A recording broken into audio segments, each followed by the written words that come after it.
O Hobbit. Autor J.R.R. Tolkien. Pasta 7. Capítulo 7. Estranhos alojamentos. No dia seguinte, Bilbo acordou com os primeiros raios do sol batendo em seus olhos. Levantou-se num salto para ver as horas e pôr a chaleira no fogo, e percebeu que não estava em casa. Sentou-se e desejou em vão poder se lavar e pentear. Não conseguiu nenhuma coisa nem outra, nem chá nem torradas, nem toucinho para o desejum, apenas carne fria de carneiro e coelho. E depois daquilo teve de aprontar-se para enfrentar o outro dia. Desta vez permitiram que subisse no dorso de uma águia e se segurasse no meio das asas. O vento batia-lhe no rosto e ele fechou os olhos. Os anões gritavam adeus e prometiam recompensar o senhor das águias se algum dia tivessem a oportunidade, enquanto 15 grandes aves alçavam voo da encosta da montanha. O sol ainda estava perto da borda leste das coisas. A manhã estava fria e a névoa enchia os vales e recôncavos, enrolando-se aqui e ali ao redor dos picos e pináculos das montanhas. Bilbo abriu um olho para dar uma espiada e viu que as aves já voavam alto. O mundo ficava distante, e as montanhas sumiam na distância. Fechou os olhos de novo e segurou mais forte. Não belisque, disse a sua águia. Não precisa ficar amedrontado feito coelho, mesmo parecendo um. Amanhã está bonita, com pouco vento. O que pode ser melhor que voar? Bilbo teria gostado de dizer um banho quente e depois um desejum tardio no gramado, mas achou melhor não dizer nada e afrouxou as mãos só um pouquinho. Depois de um bom tempo, as águias devem ter avistado o ponto para onde se dirigiam, mesmo da altura em que se encontravam, pois começaram a descer, desenhando grandes espirais. Fizeram isso por um longo período e por fim o Hobbit abriu os olhos de novo. A terra estava bem mais próxima e embaixo deles havia árvores que pareciam carvalhos e olmos, amplos, descampados, e um rio que atravessava tudo. Mas surgindo da terra, bem no meio do caminho que a contornava, havia uma grande rocha, quase uma colina de pedra, como que um último posto avançado das distantes montanhas, ou um enorme pedaço de rocha jogado a milhas de distância, planície adentro por algum gigante entre gigantes. As águias desceram rápidas para o topo da rocha, uma a uma, e apearam seus passageiros. Boa viagem, gritavam elas. Por onde quer que viajem antes que seus ninhos os recebam no fim do caminho. É a coisa educada que se deve dizer entre as águias. Que o vento sob suas asas possa levá-las para onde o sol navega e a lua caminha, respondeu Gandalf, que sabia a resposta correta. E assim se despediram. E embora o Senhor das Águias, nos tempos que se seguiram, tenha se transformado no Senhor de todas as aves, usando uma coroa de ouro e seus 15 líderes, colares dourados, feitos do ouro que os anões lhes deram, Bilbo nunca chegou a revê-los, a não ser ao longe, nas alturas, na Batalha dos 5 Exércitos. Mas como isso aparece no fim desta história, não vamos contar mais nada agora. Havia um espaço plano no topo da colina de pedra e uma trilha gasta com muitos degraus que conduzia para o rio lá embaixo, através do qual um val de enormes pedras chatas levava ao prado além das águas. Via-se uma pequena caverna, um lugar acolhedor com o chão de seixos, ao pé dos degraus e perto da extremidade do val rochoso. Ali, o grupo se reuniu e discutiu o que deveria ser feito. Minha intenção sempre foi fazê-los atravessar a salvo, se possível, as montanhas, disse o mago, e agora, graças ao bom planejamento e à boa sorte, consegui. Na verdade, agora estamos muito mais ao leste do que jamais pensei em vir com vocês, pois, afinal de contas, esta aventura não é minha. Posso envolver-me nela outra vez antes do fim, mas enquanto isso, tenho alguns negócios urgentes para resolver. Os anões gemeram e pareciam extremamente abatidos. Bilbo chorou. Tinham começado a pensar que Gandalf iria acompanhá-los o tempo todo e sempre estaria ali para ajudá-los a se livrarem das dificuldades. Não vou desaparecer neste instante, disse ele. Posso lhes conceder mais 1 ou 2 dias. Provavelmente posso ajudá-los a sair desta situação, e eu mesmo preciso de alguma ajuda. Estamos sem comida, sem bagagem e sem pôneis para montar, e vocês não sabem onde estão. Posso lhes dizer agora. Estão ainda algumas milhas ao norte da trilha que deveríamos estar seguindo, se não tivéssemos deixado a passagem das montanhas às pressas. Pouquíssimas pessoas vivem nestas partes, a não ser que tenham vindo para cá depois da última vez que eu estive por aqui, o que já faz alguns anos. Mas existe alguém que eu conheço, e que não mora muito longe. Esse alguém fez os degraus na grande rocha, a carrocha. Creio que ele chama ela assim. Não vem aqui com frequência, com certeza não durante o dia, e não adianta ficarmos esperando que venha. Na verdade, seria muito perigoso. Precisamos ir procurá-lo. E, se tudo correr bem, no nosso encontro, acho que vou embora e desejar, como as águias, boa viagem por onde quer que viajem. Imploraram para que o mago não os abandonasse. Ofereceram-lhe ouro de dragão, prata e pedras preciosas, mas ele não mudou de ideia. Vamos ver, disse ele, e acho que já ganhei uma parte do seu ouro de dragão quando o tiverem conseguido. Depois disso, pararam de implorar, tiraram as roupas e se banharam no rio, que no val era raso, cristalino e pedregoso. Após se secarem ao sol, que agora estava forte e quente, sentiram-se reconfortados, apesar de ainda doloridos e com um pouco de fome. Logo atravessaram o val, carregando o hobbit, e começaram a avançar através da grama verde alta e das fileiras de carvalhos de braços largos e de altos olmos. — E por que isto aqui se chama carrocha? Perguntou Bilbo, que ia ao lado do mago. Ele a chamou de carrocha porque carrocha é o nome que dá para isso. Ele chama coisas assim de carrochas, e esta é uma carrocha porque é a única perto de sua casa e ele a conhece bem. Quem a chama? Quem a conhece? O alguém de quem falei, uma grande pessoa. Vocês todos devem ser muito educados quando eu os apresentar. Vou apresentá-los devagar, 2 a 2, eu acho. E vocês devem tomar cuidado para não irritá-lo. Caso contrário, sabe-se lá o que pode acontecer. Ele pode ser terrível quando se enfurece, embora seja bastante gentil quando está de bom humor. Ainda assim, aviso que ele se enfurece com facilidade. Todos os anões se juntaram em volta quando ouviram o mago falando daquela maneira com Bilbo. — É essa a pessoa a quem você está nos levando agora? Perguntaram eles. Não poderia achar alguém menos irritável? Não seria melhor explicar tudo um pouco melhor? E assim por diante. Claro que é. Não posso. E eu estava explicando com todo cuidado, respondeu o mago zangado. Se querem saber mais, o nome dele é Beorn.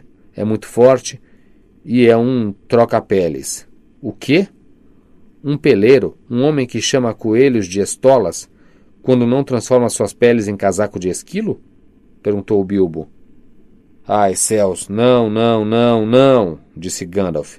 Não seja idiota, senhor bolseiro, se puder evitar, e em nome do que há de mais sagrado, não volte a mencionar a palavra peleiro, enquanto estiver num raio de 100 milhas da casa dele. Nem tapete, pelerine, palatina, regalo, nem qualquer outra dessas palavras infelizes. Ele é um troca-peles, ele troca de pele, algumas vezes é um enorme urso negro, outras é um homem grande e forte, de cabelos negros, com enormes braços e longas barbas. Há pouco mais que eu possa dizer, mas isto deve ser suficiente. Alguns dizem que é um urso descendente dos grandes e antigos ursos das montanhas, que viveram lá antes da chegada dos gigantes. Outros dizem que é um homem descendente dos primeiros homens que viveram antes que Smaug ou os outros dragões viessem para cá, para esta parte do mundo. E antes que os orcs viessem do norte e invadissem as colinas. Não sei dizer, embora imagine que a última história seja a verdadeira. Ele não é o tipo de pessoa a quem se fazem perguntas. De qualquer forma, ele não está sob nenhum encantamento, a não ser o seu próprio. Mora numa floresta de carvalhos e tem uma grande casa de madeira. E, como homem, tem gado e cavalos que são quase tão maravilhosos como ele. Trabalham para ele e conversam com ele. Ele não os come, nem caça ou come animais selvagens. Tem muitas colmeias de grandes abelhas ferozes e sobrevive principalmente de creme e mel. Como o urso percorre um longo e vasto território, uma vez eu o vi de noite sentado sozinho no topo da carrocha, observando a lua que afundava na direção das montanhas sombrias, e o ouvi resmungar na língua dos ursos. Dia virá em que desaparecerão e eu voltarei. É por isso que acredito que ele mesmo tenha surgido das montanhas. Bilbo e os anões tinham muito em que pensar, e não perguntaram mais nada. Ainda tinham diante de si um longo caminho a trilhar. Avançavam com dificuldade, vale acima e ladeira abaixo. Ficou muito quente, algumas vezes descansavam sob as árvores, e nesses momentos Bilbo sentia tanta fome que poderia comer bolotas de carvalho, se alguma já tivesse caído de madura. Só no meio da tarde, notaram que grandes extensões de flores começavam a brotar do chão, e todas da mesma espécie, juntas como se tivessem sido plantadas. Em especial, havia trevos, extensões ondulantes de trevo copado, de trevo vermelho e largos trechos de pequenos trevos brancos, com um doce perfume de mel.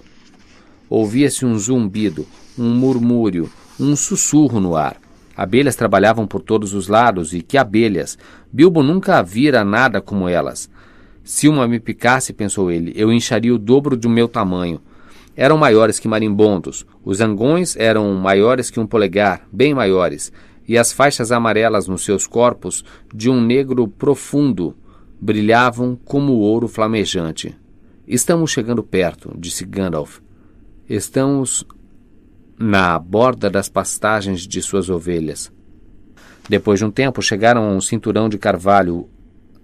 Este cinturão era composto de carvalhos altos e muito antigos. Atrás destes havia uma alta sebe de espinhos através da qual era impossível enxergar ou passar. É melhor esperarem aqui, disse o mago aos anões, e quando eu chamar ou assoviar, comecem a vir atrás de mim. Vão ver o caminho que farei, mas apenas aos pares. Vejam bem, e esperem uns 5 minutos entre um par e outro.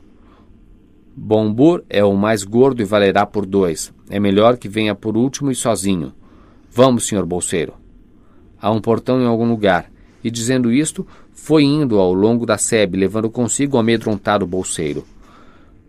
Logo chegam a um portão de madeira alto e largo, atrás do qual podiam ver jardins e um agregado de construções baixas de madeira, algumas com tetos de palha feitas de troncos irregulares, celeiros, estábulos, barracões e uma casa de madeira comprida e baixa. Lá dentro, no lado sul da grande sebe, havia fileiras e fileiras de colmeias com topos de palha em forma de sino. O ruído das abelhas gigantes, voando de um lado para o outro, entrando e saindo, enchia o ar. O mago e o hobbit empurravam o pesado portão que rangeu ao se abrir, e foram por uma trilha larga na direção da casa. Alguns cavalos, muito lustrosos e bem tratados, vieram trotando pela grama e olharam atentos para eles, com feições muito inteligentes. Depois foram galopando na direção das construções. Foram avisá-lo da chegada de estranhos, disse Gandalf. Logo chegaram a um pátio do qual 3 paredes eram formadas pela casa de madeira e seus 2 compridos pavilhões laterais. No meio jazia um grande tronco de carvalho e ao lado vários galhos cortados. Perto estava um homem enorme com barba e cabelos negros espessos, os braços e as pernas descobertos, grandes, negros e musculosos. Vestia uma túnica que lhe descia até os joelhos e apoiava-se num grande machado. Os cavalos estavam ao lado, os focinhos à altura de seus ombros. Aqui estão eles, disse aos cavalos. Não parecem perigosos. Podem sair. O homem soltou uma gargalhada estrondosa, pôs o machado no chão e veio em frente. Quem são vocês e o que querem? Perguntou num tom rude, parado à frente dos 2, sua estatura elevando-se muito acima da de Gandalf.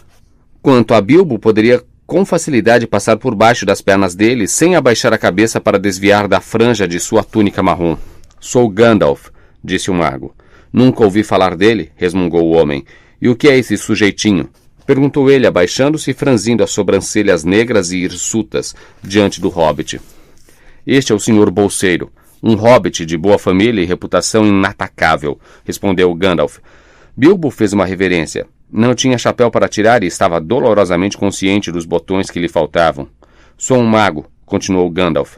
Ouvi falar de você, embora não tenha ouvido falar de mim.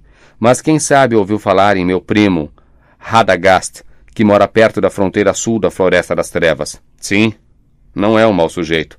Mesmo sendo um mago, eu acho. Costumava vê-lo de vez em quando, disse Beorn. Bom, agora sei quem são vocês. Ou quem dizem que são. Ou o que querem. Para falar a verdade, perdemos nossa bagagem e quase perdemos o caminho. Precisamos muito de ajuda, ou pelo menos de conselhos. Posso dizer que passamos maus bocados com os orques nas montanhas. Orques? Disse o homem grande num tom menos rude. Então vocês estiveram tendo problemas com eles. Por que se aproximaram deles? Não era nossa intenção. Eles nos surpreenderam durante a noite numa passagem que tínhamos de atravessar. Estávamos vindo das terras a oeste para cá. É uma longa história. Então é melhor entrarem e contarem uma parte dela, se não for levar o dia todo, disse o homem, mostrando o caminho através de uma porta escura que se abria do pátio para o interior da casa. Indo atrás dele, os dois viraram num salão amplo com uma lareira no meio. Embora fosse verão, havia lenha queimando e a fumaça subia até as vigas enegrecidas procurando a saída através de uma abertura no teto. Atravessaram esse salão escuro, iluminado apenas pelo fogo e pela abertura acima dele, e passaram por uma outra porta menor, por onde entraram num tipo de varanda, escorada em postes feitos de grandes troncos de árvores. A varanda dava para o sul e ainda estava quente e cheia da luz do sol que caía a oeste e invadia com os seus raios oblíquos, deitando-se dourado sobre o jardim cheio de flores que avançava até a escada. Ali sentaram-se em bancos de madeira enquanto Gandalf contava a sua história, e Bilbo balançava as pernas penduradas e olhava as flores no jardim perguntando-se como seriam seus nomes, pois nunca vira antes metade delas. Eu estava atravessando as montanhas com 1 ou 2 amigos, disse o mago. Ou 2? Só estou vendo 1, e bem pequeno, disse Beorn. Bem, para lhe dizer a verdade, não quis incomodá-lo chegando em turma, até descobrir se estava ocupado. Vou chamar se puder. Vamos, chame. Então Gandalf soltou um assobio longo e agudo, e logo Thorin e Dori contornaram a casa pelo caminho do jardim, pararam diante deles e curvaram-se. 1 ou 3? Você quer dizer, pelo que vejo, disse Beorn, mas estes não são hobbits, são anões. Thorin, escudo de carvalho ao seu serviço. Dori, ao seu serviço, disseram os 2 anões, curvando-se outra vez.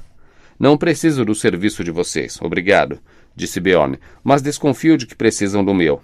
Não morro de amores por anões, mas se é verdade que você é Thorin, filho de Traim, filho de Tror, acho eu, e que esse seu companheiro é respeitável e que vocês são inimigos dos orques e não estão fazendo nenhuma maldade em minhas terras, por falar nisso, o que estão fazendo por aqui? Eles estão a caminho para visitar a terra de seus antepassados, lá no leste, além da Floresta das Trevas, interrompeu Gandalf. E o fato de estarmos em suas terras é um mero acidente. Estávamos atravessando a passagem alta que nos deveria ter levado até a estrada que fica ao sul de seu território, quando fomos atacados por orques malignos, como eu ia lhe contar. Então continue contando, disse Beorn, que nunca era muito educado. Houve uma terrível tempestade. Gigantes de pedra jogavam rochas e no topo da passagem buscamos refúgio numa caverna. O Hobbit e eu e vários de nossos companheiros. Você chama 2 de vários? Bem, não. Na realidade havia mais de 2. Onde estão eles? Mortos, devorados? Foram para casa? Bem, não. Parece que não vieram todos quando eu assobiei. Tímidos, acho eu. Você entende? Estamos com um grande receio de sermos muitos para você receber. Vamos assobie de novo. Acho que vou participar de uma festa, ao que parece, e 1 ou 2 a mais não vão fazer diferença, resmungou Beorn. Gandalf assobiou de novo, mas Nori e Ori já estavam lá, quase antes do assobio terminar, pois, se vocês se lembram, Gandalf tinha lhes dito que chegassem aos pares a cada 5 minutos. Olá, disse Beorn. Chegaram bem rápido. Onde estavam escondidos? Aproximem-se, meus bonecos de caixa de surpresa. Nori ao seu serviço. Ori, começaram eles, mas Beorn os interrompeu. Obrigado. Quando precisar de vocês, eu peço. Sentem-se e vamos continuar com a história. Ou já será a hora da ceia quando tiver terminado. Assim, quando adormecemos, continuou Gandalf, uma fenda se abriu no fundo da caverna. Orques surgiram e agarraram um hobbit, os anões e nossa tropa de pôneis. Tropa de pôneis? O que vocês são? Um circo itinerante? Ou estavam carregando um monte de mercadorias? Ou será que sempre chamam 6 de uma tropa? Oh, não. Na verdade havia mais de 6 pôneis, pois havia mais de 6 de nós. E bem, aqui estão mais 2. Justo nesse momento, Balin e Dwalin apareceram e curvaram-se tanto que suas barbas roçaram o chão de pedra. O homem zarrão franziu a testa no início, mas eles estavam fazendo o possível para ser tremendamente educados. E ficaram balançando as cabeças, curvando-se, fazendo reverências e sacudindo os capuzes diante dos joelhos. Bem à moda dos anões, até que ele parou de franzir a testa e explodiu numa gargalhada. Eles estavam tão engraçados. Tropa, estava certo, disse ele. Uma tropa bem engraçada. Entrem, alegres homenzinhos. E quais são os seus nomes? Não quero o seu serviço agora, só quero os seus nomes. Depois sentem-se e parem de se balançar. Balin e Dwalin, disseram eles. sem ousarem ficar ofendidos, e caíram sentados no chão com um ar bastante surpreso.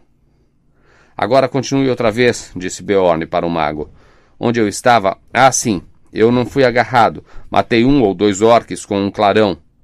Bem, resmungou Beorn, então ser mago tem algo de bom.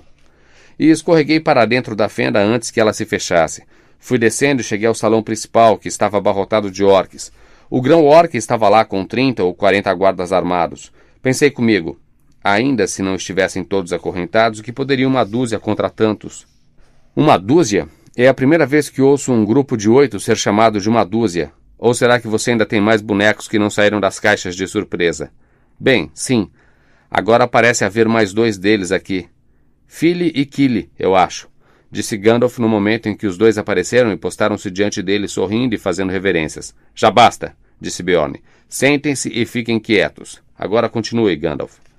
Então Gandalf prosseguiu com a história até chegar à luta no escuro, à descoberta do portão inferior e ao horror que sentiram ao serem descobertos, e ao descobrirem que o Sr. Bolseiro se perdera. Fizemos uma contagem e vimos que não havia o Hobbit. Só restavam 14 de nós. 14? Esta é a primeira vez que vejo 10 menos 1 dar 14. Você está querendo dizer 9, ou ainda não me disse todos os nomes de seu grupo. Bem, é claro que você ainda não viu Oin e Glóin. E, céus, aqui estão eles. Espero que os desculpe pelo incômodo. Deixe-os vir.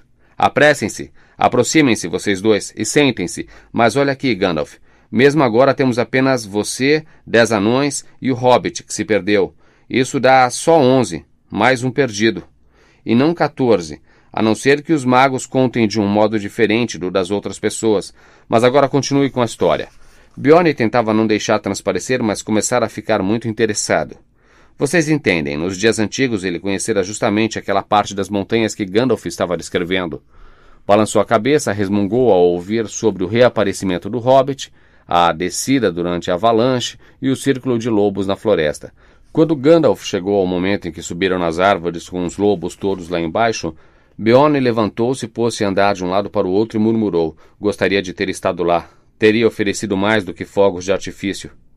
Bem, disse Gandalf, muito satisfeito em ver que sua história estava causando uma boa impressão. Fiz o melhor que pude. Ali estávamos nós, com lobos enfurecidos lá embaixo e a floresta começando a queimar, aqui e acolá. Quando os orques desceram das colinas e nos descobriram, gritaram de prazer e cantaram canções zombando de nós. Em 5 pinheiros, 15 passarinhos. Céus, resmungou Beorn, não me diga que os orques não sabem contar. Eles sabem, 12 não são 15, e eles sabem disso. E eu também sei. Havia também Bifur e Bofur. Não ousei apresentá-los antes, mas aqui estão eles. Chegaram Bifur e Bofur. E eu, disse Bombur, que vinha ofegante logo atrás. Era gordo e, além disso, estava zangado por ter sido deixado por último. Recusou-se a esperar 5 minutos e veio imediatamente após os outros 2. Bem, agora vocês são 15, e já que os orcs sabem contar, imagino que é tudo o que havia nas árvores. Agora talvez possamos terminar a história sem mais nenhuma interrupção. O Sr. Bolseiro percebeu como Gandalf fora esperto. As interrupções realmente tinham deixado Beorn mais interessado na história. E a história tinha evitado que ele mandasse os anões embora imediatamente, como se fossem mendigos suspeitos. Ele nunca convidava ninguém para sua casa, se pudesse evitar. Tinha muito poucos amigos e estes viviam a uma boa distância. Nunca convidava mais do que 1 ou 2 amigos de cada vez. Agora estava com 15 estranhos em seu alpendre. Quando Gandalf tinha terminado a história e contado do resgate das águias e de como elas o haviam trazido até a carrocha, o sol já desaparecera atrás dos picos das montanhas sombrias e as sombras estavam alongadas no jardim de Beorn. Uma história muito boa, disse ele. A melhor que escutei em muito tempo. Se todos os mendigos pudessem contar uma história tão boa, talvez me achassem mais gentil. Vocês podem estar inventando tudo, é claro, mas assim mesmo merecem uma ceia pela história. Vamos comer alguma coisa. Sim, vamos, disseram todos juntos. Muito obrigado. Estava bem escuro dentro do salão. Beorn bateu palmas e entraram trotando 4 belos pôneis brancos e vários cães grandes cinzentos e de corpo alongado. Beorn disse-lhes algo numa língua estranha que parecia ruídos. Ruídos animais transformados em fala. Eles saíram de novo e voltaram carregando tochas nas bocas que acenderam na fogueira e colocaram em suportes baixos nos pilares do salão ao redor da lareira central. Os cães conseguiam ficar de pé nas patas traseiras quando desejavam e carregar coisas com as patas dianteiras. Logo tiraram tábuas e cavaletes das paredes laterais e montaram mesas perto do fogo. Então ouviu-se um mé, mé, mé, e entraram algumas ovelhas brancas como a neve, conduzidas por um grande carneiro da cor do carvão. Uma delas trazia uma toalha branca bordada nas extremidades com figuras de animais. Outras traziam nos dorsos largas bandejas com tigelas, pratos, facas e colheres de pau, que os cães pegaram e logo colocaram nas mesas. Estas eram muito baixas, baixas o bastante até para Bilbo sentar-se confortavelmente. De um lado da mesa, um pônei empurrou 2 bancos baixos com assentos largos de junco e pernas pequenas e curtas para Gandalf e Thorin, enquanto, na outra extremidade, colocou a grande cadeira preta de Beorn, do mesmo tipo, na qual ele se sentou esticando bem as longas pernas embaixo da mesa. Eram todas as cadeiras que havia em sua casa, e provavelmente eram baixas como as mesas para a conveniência dos maravilhosos animais que o serviam. E onde os outros se sentaram? Eles não foram esquecidos. Os outros pôneis entraram rolando pedaços de troncos cilíndricos, desbastados e polidos e baixos o suficiente até para Bilbo. Assim, logo estavam todos sentados à mesa de Beorn, e havia muitos anos o salão não reunia tantas pessoas assim. Ali fizeram uma ceia ou um jantar como não faziam desde que haviam deixado a última casa amiga no oeste e dito adeus a Elrond. A luz das tochas e do fogo bruxuleava ao redor deles, e, sobre a mesa, havia 2 velas de cera de abelha, longas e vermelhas. Durante toda a refeição, Beorn, com sua voz grave e retumbante, contou histórias das terras selvagens, daquele lado das montanhas, e especialmente da mata escura e perigosa que se estendia ao norte e ao sul, a um dia de cavalgada, barrando-lhes o caminho para o leste, a terrível floresta das trevas. Os anões ouviam e balançavam as barbas, pois sabiam que logo deveriam se aventurar por aquela floresta e que depois das montanhas ela era o pior dos perigos que tinham de enfrentar antes de chegarem à Fortaleza do Dragão. Quando o jantar terminou, começaram a contar histórias suas, mas Beorn parecia estar ficando com sono e prestava pouca atenção. Falaram principalmente de ouro, prata e pedras preciosas e sobre a fabricação de objetos de ourivesaria, e Beorn não parecia ligar para essas coisas. Não havia objetos de ouro ou prata em seu salão e, exceto pelas facas, poucos eram de metal. Ficaram sentados à mesa por um longo tempo, as tigelas de madeira cheias de hidromel. A noite escura chegou lá fora. Acendeu-se o fogo no meio do salão com lenha nova, e tochas foram apagadas, e ainda assim continuavam sentados à luz das chamas dançantes, os pilares da casa erguendo-se alto atrás deles, escuros no topo como as árvores da floresta. Fosse ou não por mágica, Bilbo teve a impressão de ouvir soprando nas vigas um som como o do vento nos galhos, e o piar de corujas. Logo começou a cabecear de sono e as vozes começaram a ficar distantes até que ele acordou assustado. A grande porta tinha rangido e batido. Beorn se fora. Os anões estavam sentados de pernas cruzadas no chão, ao redor do fogo, e de repente começaram a cantar. Alguns dos versos eram assim, mas havia muitos mais, e a cantoria se estendeu por um bom tempo. No campo ressecado, vento havia, mas na floresta nada se movia. Trevas soturnas, diurnas, noturnas, coisas turvas o calor escondia. O vento desceu dos montes gelados, rugindo em ondas qual mar agitado. Os ramos fremiam, a floresta bramia, de folhas o chão estava forrado. De oeste para leste, o vento em festa, cessara o movimento na floresta. Mas agudo e fatal pelo Pantanal, sua voz sibilante vivia e protesta. Assobia o capim curvando as flores, batem os juncos, seguem-se temores, sobre o lago agitado um céu calado, nuvens correndo, rasgadas e horrores. As desertas montanhas lá se vão, varre ele agora a toca do dragão. Trevas e negrume, pedras em cardume, fumaça impregna o ar de escuridão. Deixa o mundo e sua fuga continua, sobre os mares da noite ele recua. Ao som doce da brisa a lua desliza, acende-se uma estrela e a luz flutua. Bilbo começou a cabecear de novo. De repente levantou-se Gandalf. É hora de dormirmos, disse ele. Nós, mas não Beorn, acho eu. Neste salão podemos descansar sãos e salvos, mas advirto todos vocês para que não se esqueçam do que Beorn disse antes de sair. Não devem sair da casa antes que o sol tenha nascido, pois estariam se expondo a risco. Bilbo viu que já haviam sido preparadas camas na lateral do salão, numa espécie de plataforma elevada entre os pilares e a parede externa. Para ele havia um pequeno colchão de palha e cobertores de lã. Enrolou-se neles, todo contente, embora fosse verão. O fogo ardia abaixo e ele adormeceu. Mas durante a noite acordou. O fogo reduzira-se a umas poucas brasas. Os anões e Gandalf estavam todos dormindo, a julgar pela sua respiração. A lua alta, que espiava através da abertura no teto, lançava uma mancha branca sobre o chão. Havia lá fora um rosnado e um ruído como o de algum animal grande arranhando a porta. Bilbo perguntou-se o que era aquilo, se poderia ser Beorn transformado por encanto e se ele entraria ali como um urso e os mataria. Afundou-se nos cobertores, escondeu a cabeça e finalmente adormeceu outra vez, apesar de seus receios. A manhã já avançava quando acordou. Um dos anões caíra sobre ele nas sombras onde estava e com um baque rolara da plataforma para o chão. Era Bofur, que resmungava sobre o acontecido quando Bilbo abriu os olhos. «Levante-se, preguiçoso», disse ele, «ou não vai sobrar desejum para você». Bilbo levantou-se de um salto. «Desejum?» exclamou ele. «Onde está o desejum?» «A maior parte já está dentro de nossas barrigas», responderam os outros anões que andavam pelo salão. «Mas o que sobrou está lá na varanda. Estivemos procurando Beorn desde que o sol nasceu, mas não há sinal dele em lugar nenhum, embora tenhamos encontrado o desejum servido assim que saímos». «Onde está Gandalf?» perguntou Bilbo, correndo para encontrar algo que comer o mais rápido possível. «Ah, em algum lugar por aí», disseram eles. Mas Bilbo não viu o sinal do mago durante todo o dia até o fim da tarde.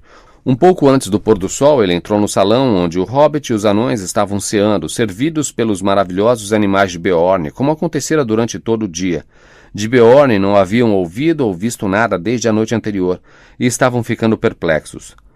«Onde está nosso anfitrião e onde você andou o dia todo?» gritaram todos eles.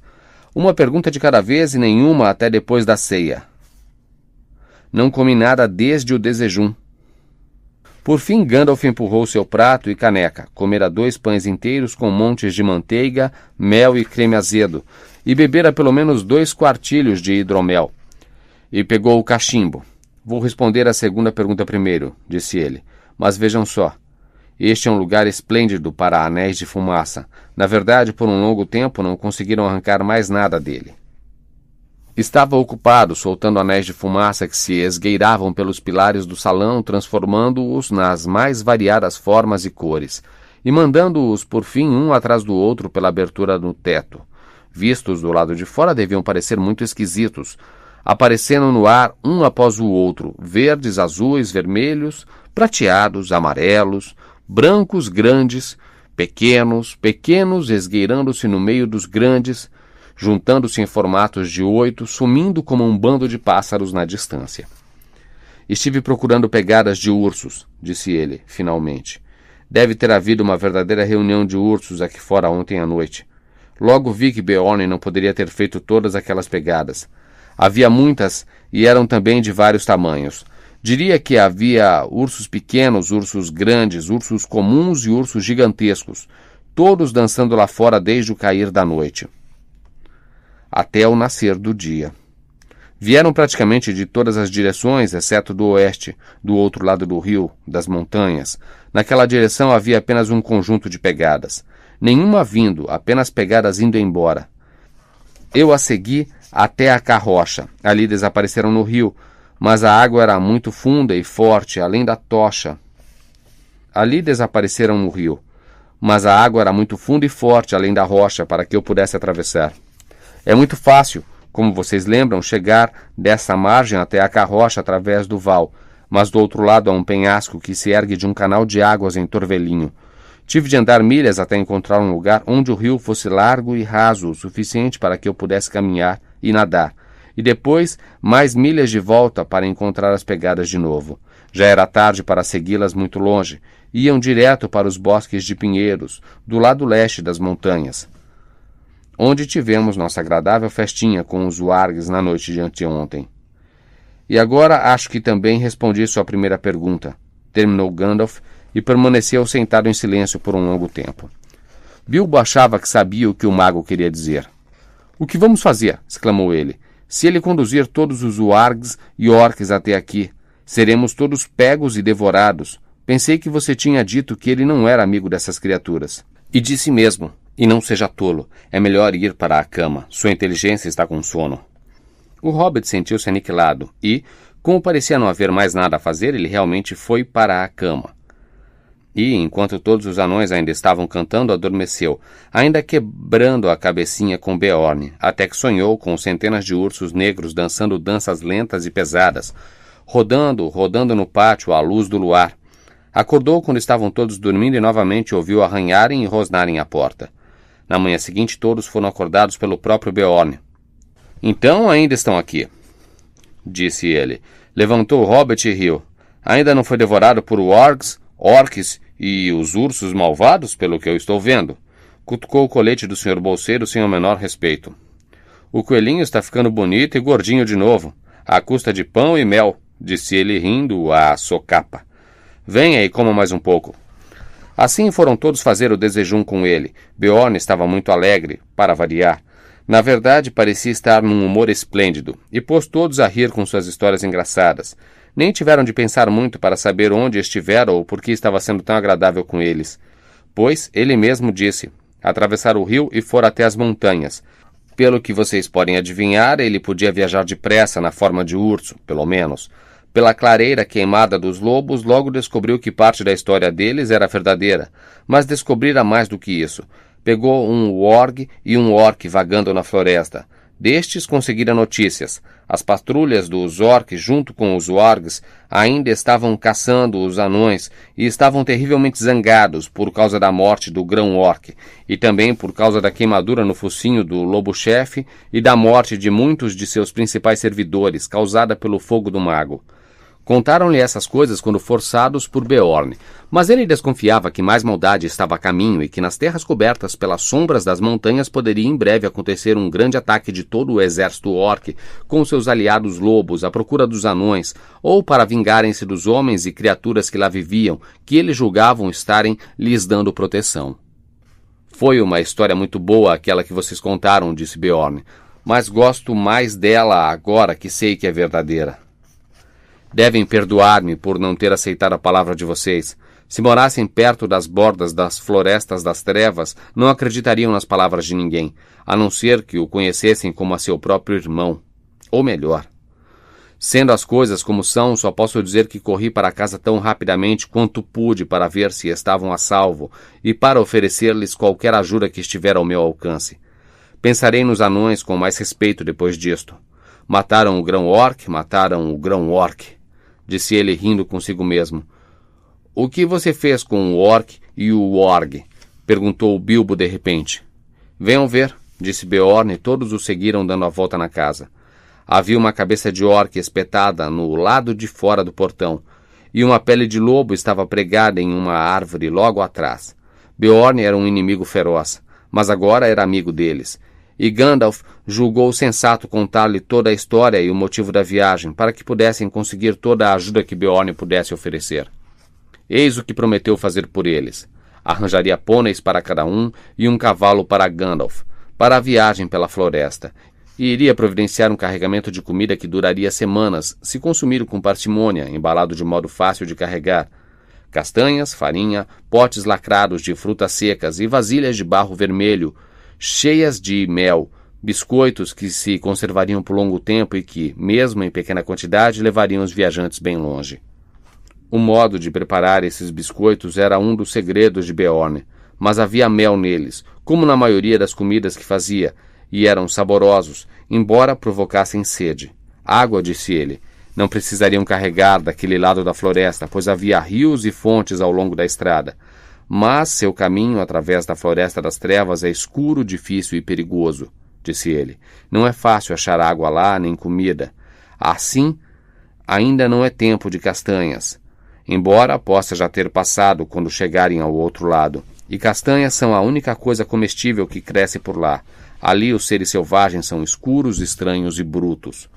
Vou dar-lhes odres, para que possam levar água e alguns arcos e flechas. Mas duvido que alguma coisa que encontrem na floresta das trevas seja apropriada para comer ou beber. Há um rio ali, eu sei, negro e de correnteza forte, que atravessa a trilha. Não devem beber nem banhar-se na sua água, pois ouvi dizer que carrega encantamento e causa grande sonolência e esquecimento. E nas sombras escuras daquele lugar não acho que possam atirar em coisa alguma, comestível ou não, sem saírem da trilha. E isso vocês não devem fazer por motivo nenhum. É todo o conselho que posso lhes dar. Além da floresta, não posso ajudar muito. Devem depender de sua própria sorte e coragem, e da comida que mando com vocês. Na entrada da floresta, devo pedir que mandem de volta o cavalo e os pôneis, mas desejo-lhes toda a sorte, e minha casa estará aberta se algum dia voltarem por este caminho. Eles agradeceram, é claro, com muitas reverências e acenos de capuzes, além de inúmeros ao seu dispor, ó mestre dos amplos salões de madeira. Mas os espíritos abateram-se diante daquelas palavras graves, e todos sentiam que a aventura era muito mais perigosa do que haviam imaginado, que o tempo todo, mesmo que conseguissem passar por todos os perigos da estrada, o dragão estaria esperando no fim. Durante toda aquela manhã ocuparam-se dos preparativos. Logo depois do meio-dia comeram com Beorn pela última vez, e depois da refeição montaram nos animais que ele lhes emprestara. E, com muitas despedidas, passaram pelo portão em bom passo. Assim que deixaram as altas sebes a leste das terras de Beorn, viraram para o norte e depois para noroeste. Seguindo seu conselho, não mais rumavam para a estrada principal da floresta, que ficava ao sul de suas terras. Se seguissem o passo, a trilha os levaria até um riacho que vinha das montanhas e desembocava no grande rio milhas ao sul da carrocha. Naquele ponto, havia um val profundo que poderiam atravessar se ainda estivessem com os pôneis, e, mais além, uma trilha que conduzia à orla da mata e ao início da antiga estrada da floresta. Mas Beorn os prevenira de que aquele caminho era muito usado por orques, enquanto a própria estrada da floresta, ouvira ele dizer, estava coberta de mato e não era usada na extremidade leste, e conduzia a pântanos intransponíveis, onde as trilhas tinham se perdido havia muito tempo. Sua abertura a leste também localizara-se sempre muito ao sul da montanha solitária, e assim ainda lhes restaria uma marcha longa e difícil para o norte, quando chegassem ao outro lado. Ao norte da carrocha, a fronteira da Floresta das Trevas aproximava-se da margem do grande rio, e, embora ali também as montanhas estivessem mais perto, Beorn os aconselhou a seguirem aquele caminho, pois num local ao norte da carrocha, a poucos dias de cavalgada, estava o início de uma trilha pouco conhecida, que atravessava a Floresta das Trevas e levava quase em linha reta na direção da montanha solitária. Os orques, dissera Beorn, não ousarão atravessar o grande rio 100 milhas ao norte da carrocha, nem chegar perto de minha casa. Ela fica bem protegida à noite. Mas eu cavalgaria rápido, pois se eles atacarem, vão atravessar o rio ao sul e varrer toda a orla da floresta a fim de interceptá-los, e os orcs correm mais que pôneis. Vocês ainda estarão mais seguros indo para o norte, embora pareçam estar aproximando-se outra vez das fortalezas deles, pois isso é o que eles menos esperam e vão fazer o caminho mais longo para pegá-los. Agora partam com a maior rapidez possível. Era por isso que agora cavalgavam em silêncio, galopando nos trechos onde o chão era gramado e macio, com as montanhas escuras à esquerda e, na distância, a linha do rio com suas árvores cada vez mais próximas. O sol acabava de voltar-se para o oeste, quando partiram e, até o começo da noite, ainda espalhava seus raios dourados sobre a terra ao redor deles. Era difícil imaginar orcs perseguindo-os, e quando muitas milhas os separavam da casa de Beorn, começavam a conversar e cantar de novo, esquecendo-se da escura trilha da floresta que os aguardava à frente. Mas no fim da tarde, quando chegou o crepúsculo e os picos das montanhas brilhavam ao pôr do sol, fizeram um acampamento e colocaram um vigia, e a maior parte deles dormiu um sono inquieto e sonhou com o uivar de lobos caçadores e os gritos dos orques. Apesar disso, a manhã seguinte raiou clara e bela de novo. Havia uma névoa outonal, branca sobre o colo, e o ar estava frio, mas logo o sol surgiu vermelho no leste e a névoa desapareceu. E enquanto as sombras ainda estavam alongadas, partiram de novo.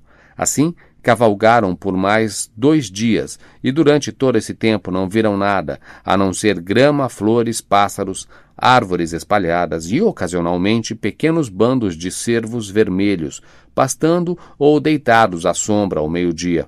Às vezes, Bilbo via os chifres dos veados aparecendo em meio ao capim alto e, a princípio, imaginava que fossem galhos mortos de árvores. Naquela terceira tarde estavam tão ansiosos por avançar, pois Beorn dissera que chegariam à entrada da floresta no início do 4º dia, que continuaram cavalgando depois do crepúsculo e noite adentro, sob a lua.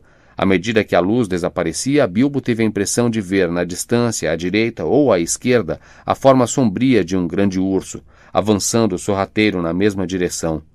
Mas quando ousou mencionar isso a Gandalf, o mago apenas disse: "Psiu, ignore."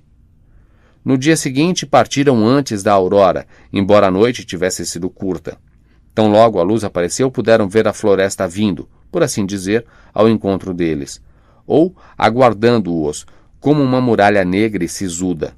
O terreno começou a subir cada vez mais e o hobbit tinha a impressão de que um silêncio começava a envolvê-los. Os pássaros passavam a cantar menos, não havia mais cervos, não se viam nem mesmo coelhos. À tarde tinham atingido a fronteira da Floresta das Trevas e descansavam quase embaixo dos grandes ramos que se projetavam das árvores da orla. Os troncos eram enormes e nodosos, os galhos retorcidos, as folhas escuras e longas. A era crescia sobre as árvores e arrastava-se pelo chão. "Bem, aqui está a Floresta das Trevas", disse Gandalf, "a maior das florestas do mundo do norte. Espero que gostem do aspecto dela. Agora devem mandar de volta esses excelentes pôneis que tomaram emprestados." Os anões estavam inclinados a reclamar, mas o mago disse-lhes que eram tolos. Beorn não está tão longe como vocês parecem imaginar. E, de qualquer forma, é melhor manterem suas promessas, pois ele é um inimigo feroz. Os olhos do Sr. Bolseiro são mais penetrantes que os seus. Se não viram todas as noites, depois do escurecer, um grande urso nos acompanhando ou sentado à distância à luz da lua, vigiando nossos acampamentos. Não só para protegê-los e guiá-los, mas também para vigiar os pôneis. Beorn pode ser seu amigo, mas ama seus animais como se fossem seus filhos. Vocês não imaginam a gentileza que demonstrou, permitindo que anões os cavalgassem tão depressa e tão longe. Nem o que lhes aconteceria se tentassem levá-los para dentro da floresta. "E o cavalo, então?" disse Thorin. "Você não disse nada sobre mandá-lo de volta." "Não disse porque não vou mandá-lo." "E como fica a sua promessa, então?" "Vou mantê-la. Não vou mandar o cavalo de volta. Vou montado nele até lá." Ficaram então sabendo que Gandalf ia abandoná-los bem na fronteira da Floresta das Trevas, e se desesperaram. Mas nada que dissessem iria fazê-lo mudar de ideia. "Ora, nós tínhamos discutido tudo isso antes, quando chegamos à carroça", disse ele. "Não adianta discutir. Tenho, como já lhes disse, alguns negócios urgentes no sul, e já estou atrasado de tanto me ocupar com vocês. Podemos nos encontrar de novo antes que tudo esteja terminado, e também podemos não nos encontrar. Isso depende de sua sorte, coragem e bom senso. E estou mandando o Sr. Bolseiro com vocês. Já lhes disse antes que ele é mais do que imaginam. E logo descobrirão isso. Então, anime-se, Bilbo, e não fique com essa cara amarrada. Animem-se, Thorin e companhia. Afinal de contas, essa expedição é sua. Pensem no tesouro no final e esqueçam a floresta e o dragão, pelo menos até amanhã cedo." Quando o amanhecer chegou, ele ainda dizia a mesma coisa. Então não restava mais nada a fazer, exceto encher os odres de água numa fonte limpa que encontraram perto da entrada da floresta, e descarregar os pôneis. Distribuíram os pacotes tão igualmente quanto possível, embora Bilbo achasse a sua parte terrivelmente pesada e não gostasse nem um pouco da ideia de arrastar-se penosamente por milhas e milhas com tudo aquilo nas costas. "Não se preocupe", disse Thorin. "Vai ficar mais leve rapidamente, até demais. Logo, logo, quando a comida começar a escassear, acho que todos estaremos desejando que nossas mochilas estivessem mais pesadas." Então, por fim, disseram adeus aos pôneis e os puseram na direção de casa. Os animais saíram trotando alegremente, parecendo muito felizes em virar as caudas para a sombra da Floresta das Trevas. Quando se afastavam, Bilbo poderia jurar que viu uma coisa parecida com um urso deixando as sombras das árvores e correndo desajeitadamente atrás deles. Gandalf também disse adeus. Bilbo sentou-se no chão, sentindo-se muito infeliz e desejando estar ao lado do mago em seu grande cavalo. Havia entrado na floresta depois do desejum, muito pobre, aliás, e teve a impressão de que lá o dia era tão escuro quanto a noite, e tudo era muito misterioso, uma sensação de estar sendo vigiado e aguardado, disse ele para si mesmo. Adeus, disse Gandalf a Thorin, e adeus a todos vocês. Adeus, direto pela floresta é o seu caminho agora. Não saiam da trilha, se fizerem isso, tenho uma chance em 1000 de encontrá-la de novo. E de sair da floresta das trevas. E então acho que nem eu nem qualquer outra pessoa voltará a revê-los. Temos realmente de atravessá-la? Resmungou o Hobbit. Tem sim, disse o mago, se quiserem chegar ao outro lado. Ou atravessam ou desistem da busca. E não vou permitir que recue agora, Sr. Bolseiro. Sinto vergonha por você pensar nisso. Tem de cuidar de todos esses anões por mim, disse ele rindo. Não, não, disse Bilbo. Não quis dizer isso. Queria dizer, não há um caminho por fora?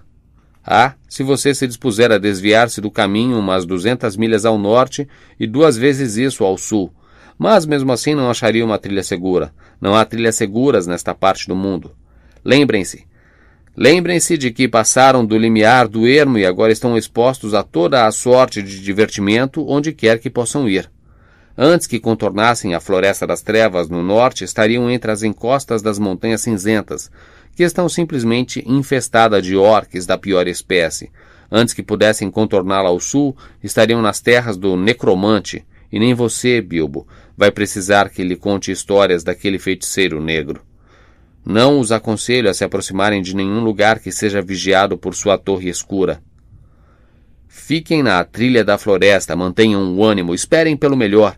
E, com uma grande sorte, pode ser que um dia vejam os pântanos compridos estendendo-se abaixo de vocês, e além deles, no leste, lá no alto, a montanha solitária onde vive o velho Smaug. Embora eu tenha esperanças de que ele não esteja aguardando vocês. Você com certeza é bastante consolador, resmungou Thorin. Adeus. Se não vem conosco, é melhor partir sem dizer mais nada. Adeus. Adeus, então, e realmente adeus, disse Gandalf virando o cavalo e cavalgando para o oeste, mas não resistiu à tentação de dizer a última palavra. Enquanto ainda podia ser ouvido, virou-se, colocou as mãos em concha e gritou. Eles ouviram sua voz chegar enfraquecida. Adeus! Sejam bons, cuidem-se, e não saiam da trilha. Então afastou-se galopando e logo sumiu. Oh, adeus e vá embora! Resmungaram os anões com mais raiva ainda porque estavam realmente desolados por perdê-lo. Agora começava a parte mais perigosa de toda a viagem. Cada um colocou nos ombros a pesada mochila e o odre de água que lhe cabia. Viraram as costas para a luz que cobria as terras do lado de fora e mergulharam na floresta.